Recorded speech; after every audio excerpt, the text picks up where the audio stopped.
le F-35 Lightning II. Ce chasseur multirôle est l'avion le plus sophistiqué au monde.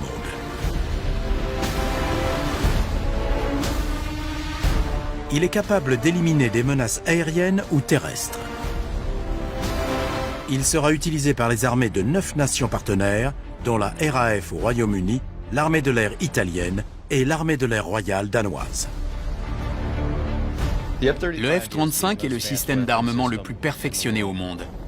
Il bouleversera nos techniques de maintenance et de combat, et il est certain qu'il changera la donne. C'est un appareil incroyable à piloter. Il allie manœuvrabilité, vitesse, altitude et endurance.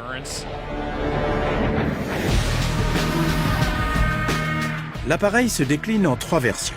Le F-35A pour l'US Air Force, B pour les Marines et C pour l'US Navy. Chaque version peut atteindre la vitesse de 1900 km/h, dépassant de plus de 600 km/h la vitesse du son. Leur puissance colossale est fournie par un moteur capable de produire plus de 18 tonnes de poussée. Le F-35 est donc 10 fois plus puissant que les premiers chasseurs à réaction. Et il peut emporter pas moins de 9900 kg d'armement n'importe où sur la planète.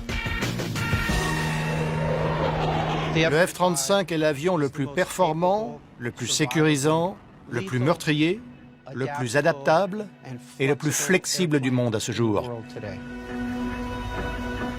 Mais cet ambitieux projet présente des difficultés techniques impressionnantes. Comment concevoir et produire un seul avion pour 3 branches distinctes des forces armées? Construire un chasseur multirôle doté de capacités de reconnaissance et de capteurs perfectionnés comme le F-35, c'est un challenge. Comment faire disparaître un avion qui vole à près de 2000 km/h? En tant que pilote, il est difficile d'imaginer le niveau de précision et de technologie requis pour rendre un engin de 12 mètres par 15 quasiment indétectable par les radars. Et comment faire pour qu'un appareil de 20 tonnes nargue les lois de la physique? Quand on a entrepris de créer un avion de 20 tonnes capable d'atterrir à la verticale, ça semblait presque insurmontable. Pour réussir ce tour de force, les ingénieurs vont devoir s'inspirer du génie des pionniers de l'aviation.